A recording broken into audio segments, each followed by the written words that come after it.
Assalamu alaikum warahmatullahi wabarakatuh. Hope you're doing well. We're going to continue our reading of Friedrich Nietzsche's The Spoke Zarathustra book.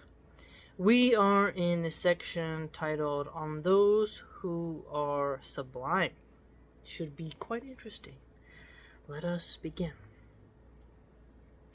Bismillah. Still is the bottom of my sea. Who would guess that it harbors sportive monsters? Sportive monsters, so they're very active. Imperturbable is my depth, but it sparkles with swimming riddles and laughters. So very fantastical. One who was sublime I saw today, one who was solemn, an ascetic of the spirit. Oh, how my soul laughed at his ugliness, with a swelled chest, and like one who holds in his breath he stood there, the sublime one, silent, decked out with ugly truths, the spoil of his hunting. So, decked out with ugly truths. Some truths are very daunting. And rich in torn garments, many thorns too adorned him, yet I saw no rose. Ooh, he looks very raggedy, doesn't he? The spoil of his hunting, it's like he's gone through the bushes. Got them scratches, no pretty petals. As yet he has not learned laughter or beauty. Gloomy this hunter returned from the woods of knowledge. Ooh, woods of knowledge. He came home from a fight with savage beasts. Sounds like Twitter. You know? It sounds like you're talking to liberals. You're like, ugh. Or like those takfiring Muslims. He came home from a fight with savage beasts, but out of his seriousness, there also appears a savage beast, one not overcome. He still stands there, like a tiger who wants to leap, but I do not like these tense souls. Ooh, so that pause, that pregnant moment, like he wants to, just hasn't. There is a lot of tension in that type of situation. And my taste does not favor all those who withdraw. And you tell me, friends, that there is no disputing of taste and tasting, but all of life is a dispute over taste and tasting. Ain't that the truth? That is so true.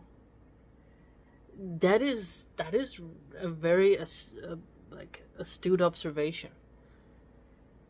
Life is really, because beauty is in the eye of the beholder, we say, right? Well, the taste, you like how that woman looks. Other one's like, nah. We have another phrase, another man's trash is another man's treasure.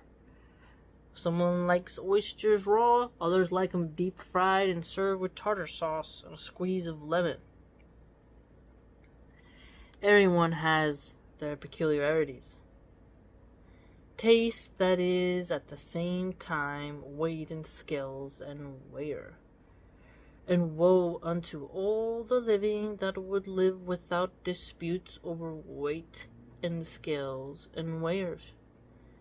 If he grew tired of his sublimity, this sublime one, only then would his beauty commence, and only then will I taste him and find him tasteful. So he doesn't mean literal cannibalism, but I think it's like when you dip into that person's mind, see what they're made of, see if they give you something to chew on in terms of knowledge. Make an impression, right? And only when he turns away from himself will he jump over his shadow, and verily into his sun.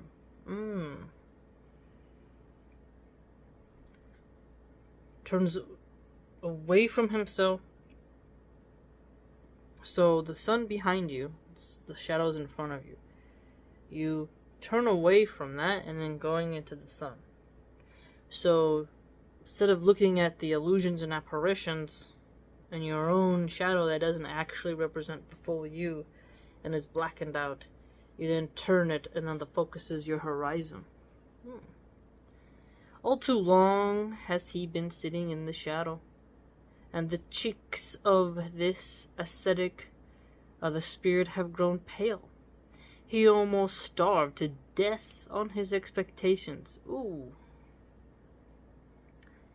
Starving to death on your own expectations sounds to me like when a woman is expecting a super extremely high standard and her eggs are melting away, her fertility is fading, but she doesn't want to realize that, hey, maybe your expectations are not realistic. You watch too much fantasy romance films. Contempt is still in his eyes, and nausea hides around his mouth.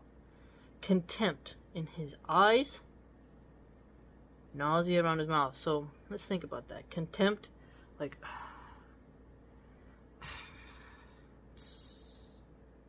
the dissatisfaction.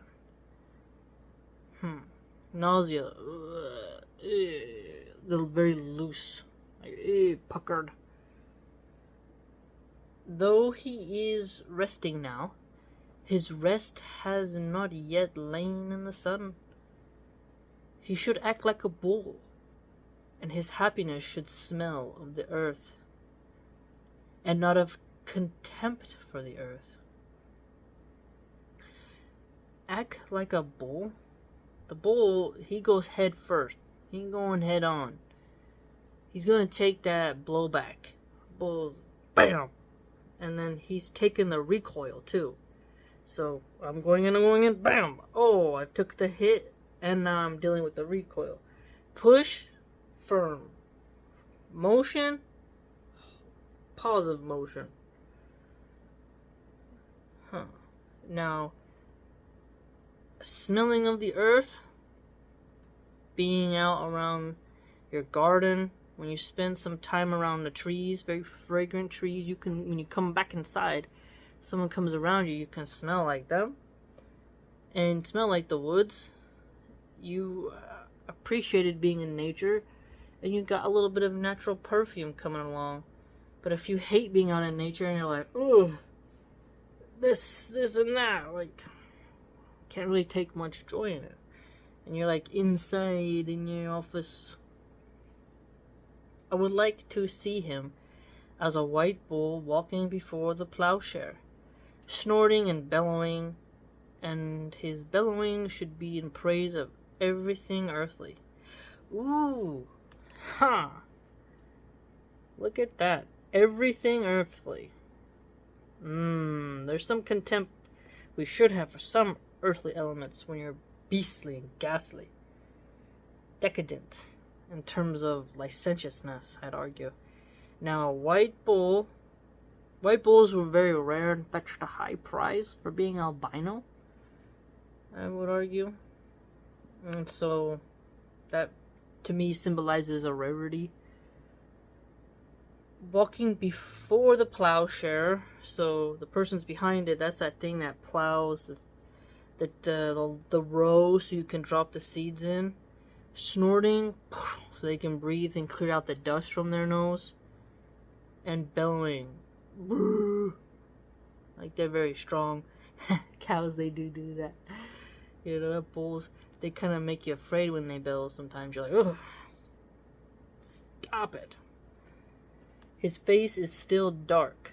The shadow of the hand plays upon him. His sense of sight is still in shadows. His deed itself still lies on him as a shadow. The hand still darkens the doer. Ooh. The hand still darkens the doer. As yet he has not overcome his deed. Though I love the bull's neck on him. It's very strong. Some bulls have some very stalking necks. I also want to see the eyes of the angel. He must still discard his heroic will. He shall be elevated not merely sublime. The ether itself should elevate him, the will-less one. He subdued monsters, he solved riddles, but he must still redeem his own monsters and riddles, changing them into heavenly children.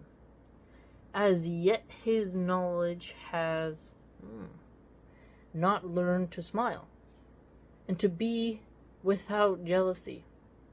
As yet his torrential passion has not become still in beauty. Torrential passion hasn't become still in beauty. Torrential, there's this movement, like, it's a whirlwind, You're going at it, you're in the zone, and then being still, and then just seeing the beauty forth. Pausing the moment, absorbing that energy. Verily, it is not in satiety that his desire shall grow silent and be submerged, but in beauty. So satiation of your desire isn't going to grow in silence and being submerged, but rather in beauty, he argues.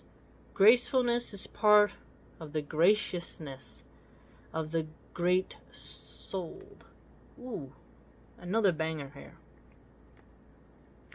Gracefulness is part of graciousness of the great souled.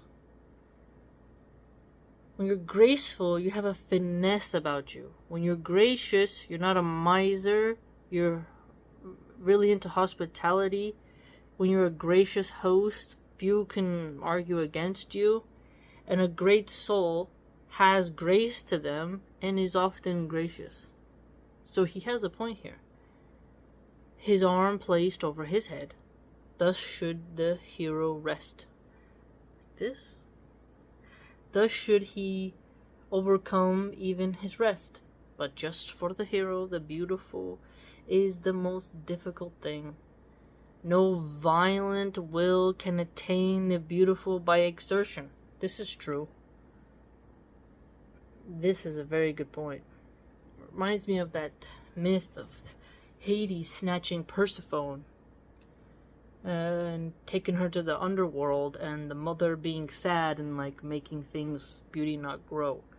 There's a lot of violence against women in Greek mythology, where they're taken by force, and what was beautiful becomes bruised and broken. You cannot capture beauty by force. This is, I think, an aspect of wisdom that does not exist within the men who violate women's bodies. They think they have a right to just use force on what is beautiful, to take it with violence. And they leave it broken and traumatized and ruin it. But the man who has a bit of romance, persuasion, and natural aura, and knows how to become still in beauty with confidence and sort of stoicness, and who has a great soul, who is gracious and has an element of chivalry to him, you can tell that the beauty will then float to him. There's something there to that. You can be violent with your enemies and conquer. But with women, that's just... Unless she's a crazy feminist, she's trying to come at you and hurt you, defend yourself. But when you're trying to attract a mate, something to be said there. Like when Muslim men lower their gaze, they don't violate you with their strong, mean, powerful gaze. It's ooh, stop it, right? Or it's so disgusting when men they itch their private area, and then they're looking at you up and down. That happens all the time when women are where is this in the store? And some men they grab their junk right in front of you, and then they're just they're not making eye contact so that they can scan your body. But if someone makes eye contact, doesn't scan your body, that's more respectful. But if someone doesn't make extensive eye contact, and they're like, oh, like they take a glimpse at you, like, oh yes, it's over there, and then they look away. That's the most respectful, I'd argue. Right? There's like different forms of aggression that destroy beauty. There's so much you could just say on that sentence alone, philosophically. A little more, a little less, precisely this counts for much here. This matters most here. To stand with relaxed muscles and unharnessed will. Look at that. When you're like, you're like, whoa, there's that energy there. A frightening element. But when you're relaxed and your muscles just exist, and you're not constantly like, but if you just exist and your body is primed and there's a smoothness to you, people become less with their hair standing on end when they're around you. Unharnessed will, when I hear something like that, there are some people where you don't know if they're going to go left or right. A little bit of a Mustang in them. But there are some people who are super reserved, and you're like, interesting. Like, they're about themselves. They're structured, regimented. So, relax muscles, the outer body, but the inner part is unharnessed. Notice that. They're not broken, they're just relaxed, confident. When power becomes gracious and descends into the visible, such descent I call beauty. So when power becomes gracious and descends into the visible, such descent I call beauty. And there is nobody from whom I want beauty as much as from you who are powerful. Let your kindness be your final self-conquest. Ooh. That's a note right there. Of all evil I deem you capable. Therefore I want the good from you. Ooh. I like that one. That's interesting. Like, yeah, I know you're capable of all evil, but I want the good from you. We have a tendency to do that as humans. How can we compete in cruelty and audacious rage? Because that's the way in which we fend off and gain a hierarchical foothold through a fierce, vigorous competition. And malicious evil is one way in which you become like a spear in the sand, and people are like, whoa, and they move out of your way. But also, good will come and try to stop the evil.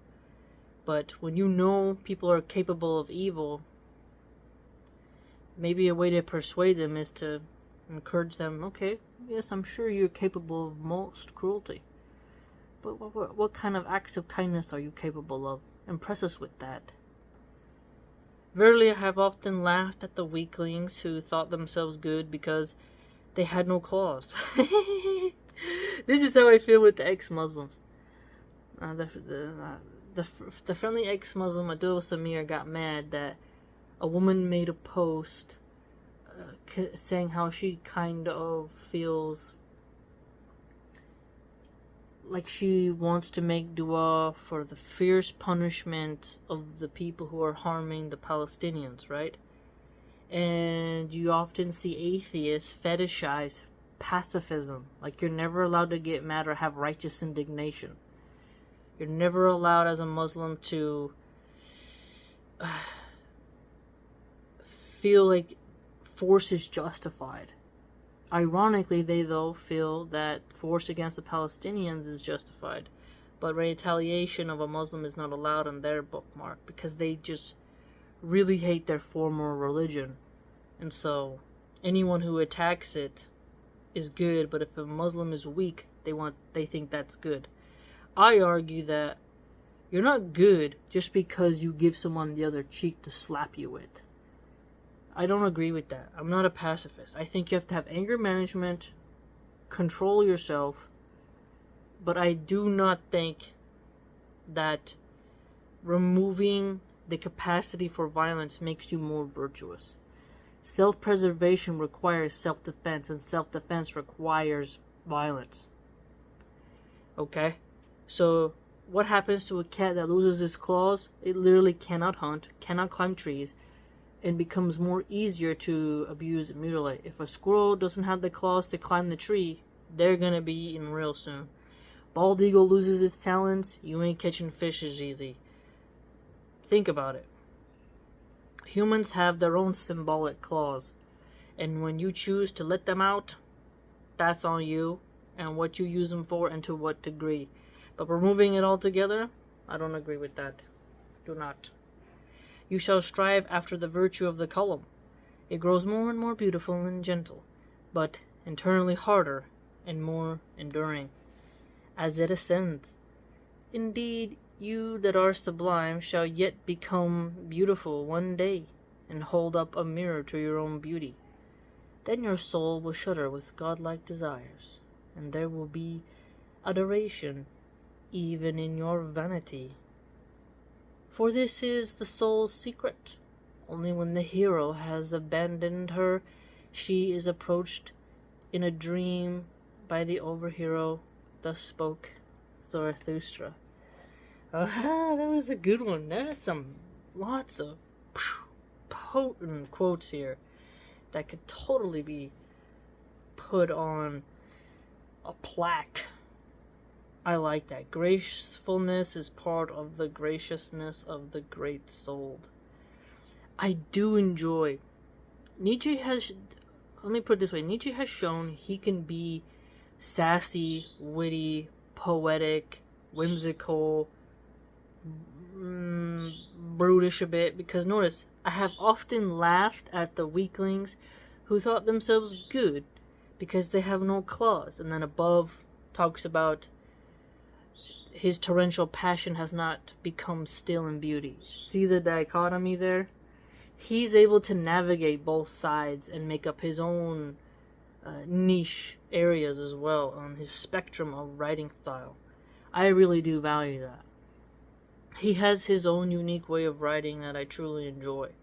And you see his personality, his voice through his writing as well. A lot of the writers today all sound like themselves. They're soft, they're self-censored, they're afraid to be canceled. And then you just have aggressive women. Like, for example, let me give you an example.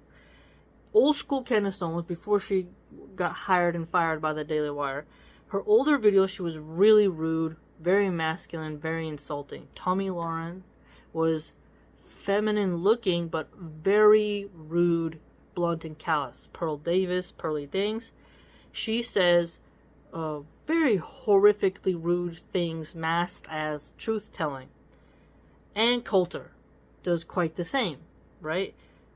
The right wing rewards women for being rude for the sake of being rude. And they have a niche for that. So they all copycat one another. If you want to make it in the right-wing sphere, be a woman who does this. And for the liberal feminine side, it's dance around the point. Don't just get straight to it. It's like you gotta go in the spiral of words before you get to the main pinnacle of the issue here. Okay? It's almost like deductive logic. Like you can go with your vast argument down to your conclusion, or you can go from your conclusion and expand outward. But a lot of the writers that are liberals now, they're all afraid